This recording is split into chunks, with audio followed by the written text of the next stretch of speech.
एक राजा थे, उनकी 7 बेटियां थीं। सातों बेटी से एक दिन पूछे कि तुम किसके भाग से खाती हो?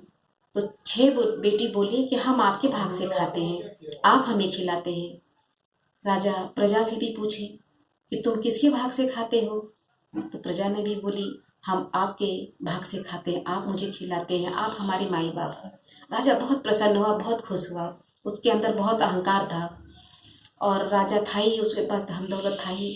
तो छोटी बेटी से पूछे, तुमने कुछ बोला नहीं, तुम किसके भाग से खाती हो? तो छोटी बेटी बोलती है, हम भगवान के भाग से खाते हैं। राजा को बहुत गुस्सा आया। 6 बेटियों की बहुत अच्छे अच्छे घर में शादी की, छोटी वाली को एक भिखारी के साथ शादी की। वो उसमें खुश थी, बोली मुझे कोई एतराज नहीं है, पर मैं खाती हूँ अपने भाग से, जो हमें भगवान देते हैं खिलाते हैं, मैं खाती हूँ। तो और राजा को गुस्सा आया। राजा बहुत भिखारी से शादी कर दिए। अब वो एक जंगल में ले जाके अपने एक कुटिया बना बना के अपना पति पत्नी दोनों उसी में रहते हैं।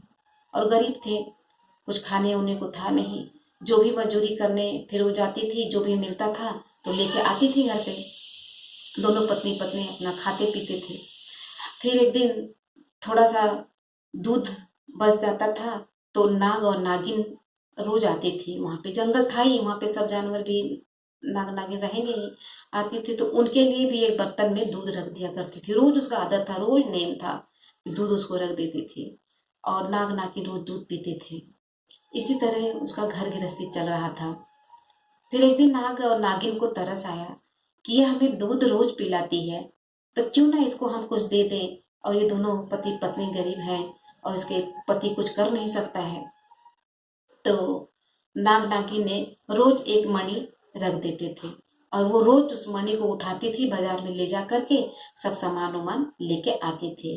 इसी तरह करते करते एक दिन नाग नागिन ने वो लड़की को सपना दिए कि जहाँ हम रहते हैं वहाँ बहुत खजाना है, आकर के खजाना सब तुम ले जाओ।